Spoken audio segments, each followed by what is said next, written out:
여호수아 5장 13절, 14절, 15절. 성경에 보면 이제 천사 또는 이제 귀신들 이런 존재들이 등장합니다. 실제적으로 그것들을 경험하고 보고 듣고 그런 경우들이 있는데 어쨌든 성경에 나타난 이 천사는 능력 있는 존재입니다. 그래서 천사가 등장하면 항상 큰 능력이, 큰 역사들이 있습니다. 귀신도 마찬가지입니다. 본질상 귀신을 보통 뭐라고 정의하냐면 타락한 천사 이렇게 정의하고, 그래서 이 적어도 우리가 이 땅에서 살고 있을 동안에는 이 천사 또는 귀신들이라는 존재들보다 우리 사람이 좀 약하죠. 그래서 천사가 동원됐다 하면 큰 역사가 있습니다. 근데 이제 천사가 동원돼서 역사가 있으면 어떤 개인한테 그런 역사가 있다 그러면 항상 좋은 역사들이 있고, 귀신이 등장하면 항상 그 사람의 형편이 나빠집니다. 예를 들자면 우리 엘리사 선지자 때도 천사, 불병거, 불말들이 그 주변을 둘러 진쳤었죠. 좋은 역사죠. 우리 예수님도 마귀가 광야에서 시험하고 떠나가고 난 후 천사들이 와서 그를 수종들기 시작하면서 공생애가 시작됐죠. 그러니까 막 역사가 일어나는 거죠. 이렇게 천사가 역사하면 좋은 역사가 있고, 근데 반대로 욥기를 보면 욥 인생에선 귀신들이 역사했죠. 그러니까 막 죽어나가는 거예요.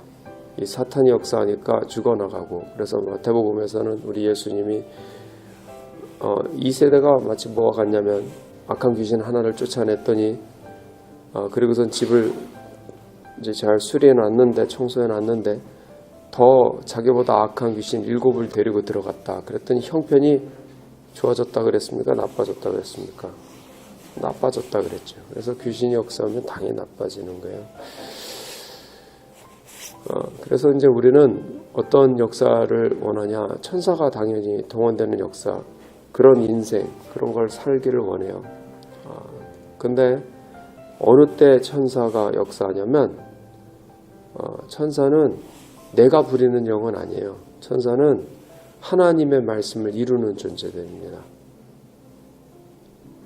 이게 중요한 거예요. 그게 이제 지금 이 여리고성 가까이 여호수아가 왔는데, 이스라엘 백성들이 요단 동편에 있다가 하나님이 여호수아를 세우고 나서는 그 다음에 여리고성 잠깐 정탐하고 그 다음에 건너기 전에 그 요단강을 건너죠.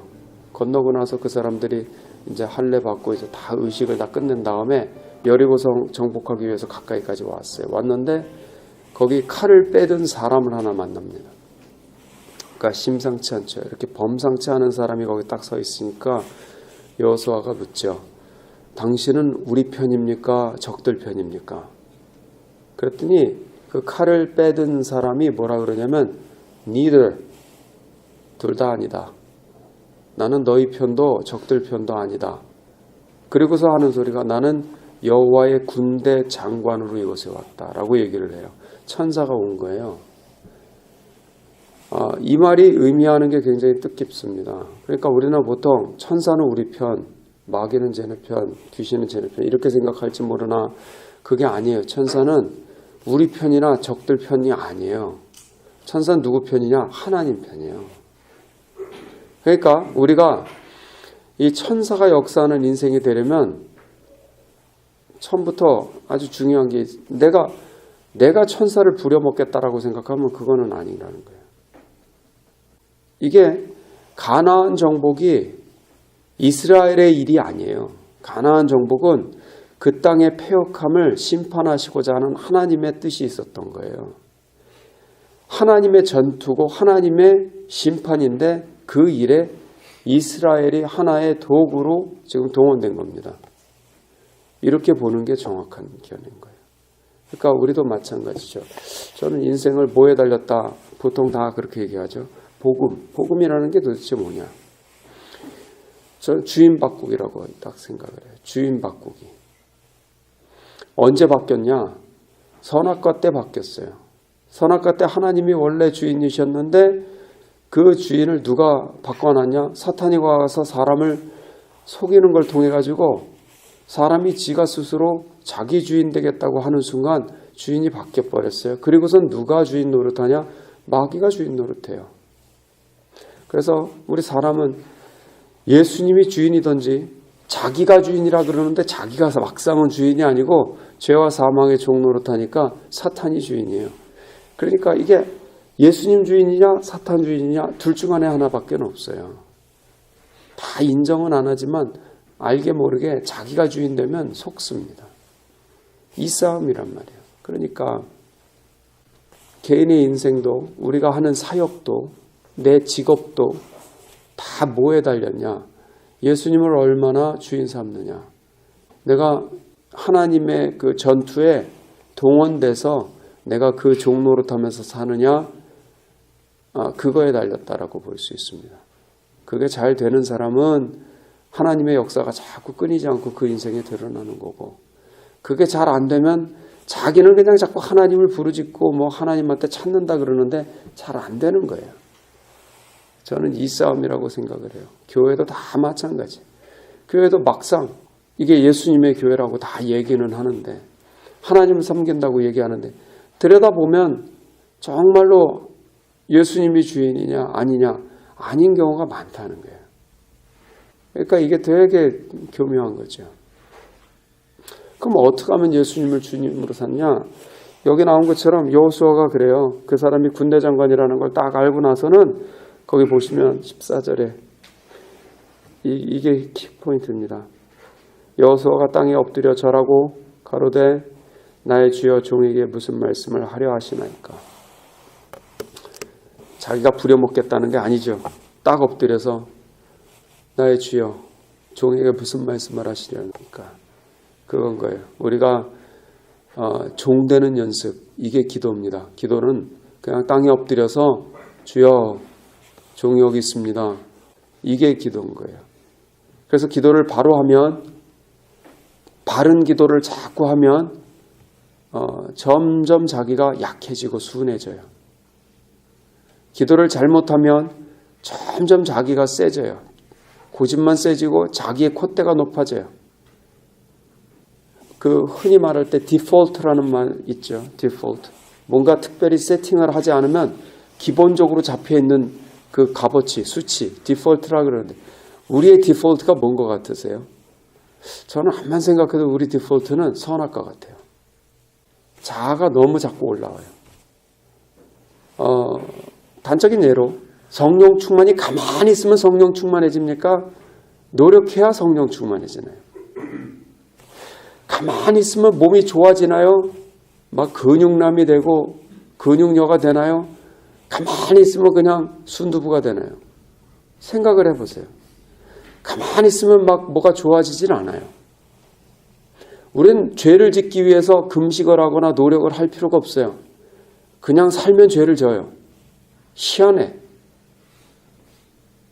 그러니까 성령 충만도 다분히 의도적으로 내가 주님 앞에 엎드려서 사도 바울의 고백처럼 나는 날마다 죽노라. 나는 내 자신을 쳐서 복종시킨다. 이런 의도가 있어야 되더라고요. 그러니까 이 아침에 우리가 연습하는, 근데 이제 중요한 건 이거예요. 내가 기도하려고 와가지고 기도를 하지만 그 가운데도 은혜 속에서도 자아가 자꾸 자란다는 거예요. 끊임없이 자라요. 뭐 환상을 봤다, 뭐 음성을 들었다, 경험했다. 기도만 많이 해도 나 기도 많이 했다. 자라난단 말이에요. 그러면 내가 정작 나를 부인하고 나는 종이 되고 예수가 주인님이 되기 위해서 기도를 시작했는데, 그렇게 시작도 안 하지만 그렇게 깨달으면 또 이제 그렇게 시작할 건데, 그렇게 했는데 막상 하고 나니 내 안에 다른 자아가 또 자라나는 게 현실이란 말이에요. 그러니까 여러분 그렇게 우습게 보지 말라는 거예요. 내 안에 도사리고 있는 선악과 영향을 깨달았다고 한두 번 연습했다고 그렇게 하지 말라는 거예요. 안 됩니다. 자꾸 내가 정말 내 자신을 쳐서 복종시키고 자기를 부인하지 않는 한 성령 충만해질 수도 없고 안 된다고요. 여러분 우리도 다 마찬가지입니다. 우리가 어떻게 하면 나 주님의 도구가 되느냐? 어떻게 하면 주님의 역사가 크게 일어나느냐? 간단해요.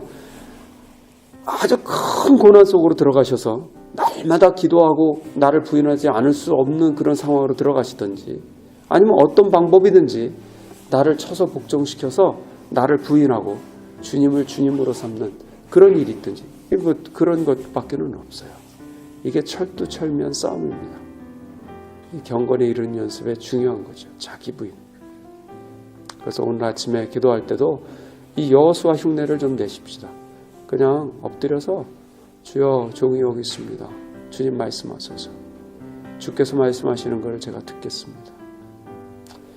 제가 흔히 이렇게 듣기도 성경의 원리가 뭐라고 되어 있는가를 보면서도 그거 인정 안 하고 그냥 자기 고집대로 사는 경우들도 되게 많더라고요. 그런 사람 희망 없어요, 진짜로. 성경에 뭐라고 되어 있는가? 성경이 과연 그렇게 말하는가? 이 법이잖아요. 그러면 법에 그렇게 돼 있다면 아멘 하고 나를 쳐서 복종시킬 생각을 해야지. 에이, 성경 그렇게 말하는 사람은 그건 정말 자기 합리화에 빠진 사람인데 그거는 희망이 없습니다. 그렇게 혹시라도 잘못을 하고 있다면 빨리 돌이켜서 가슴을 찢고 회개하십시오. 하나님이 지금 더 이렇게 저기 하시기 전에 그냥 하나님 저를 궁일히 여겨주십시오. 제 안에서 이렇게 자꾸 이 선악과가 역사하고 마귀가 역사하는데 저를 용서하십시오. 제가 예수님처럼 되게 해주십시오. 이렇게 기도하실 수 있기를 바랍니다. 오늘 아침에 우리가 다 이 commanding officer, 우리 하나님이 commanding officer죠. 우리의 사령관 되시잖아요. 다 그 앞에 오셨잖아요. 오셔서 그냥 주여 종이 여기 있습니다. 오늘 하루 주님 겁니다. 주님이 인도해 주십시오. 저를 궁일히 여겨 주십시오. 종에게 말씀하시고 제가 그걸 순종하게 도와주십시오. 그렇게 기도하실 수 있기를 바랍니다. 기도합시다.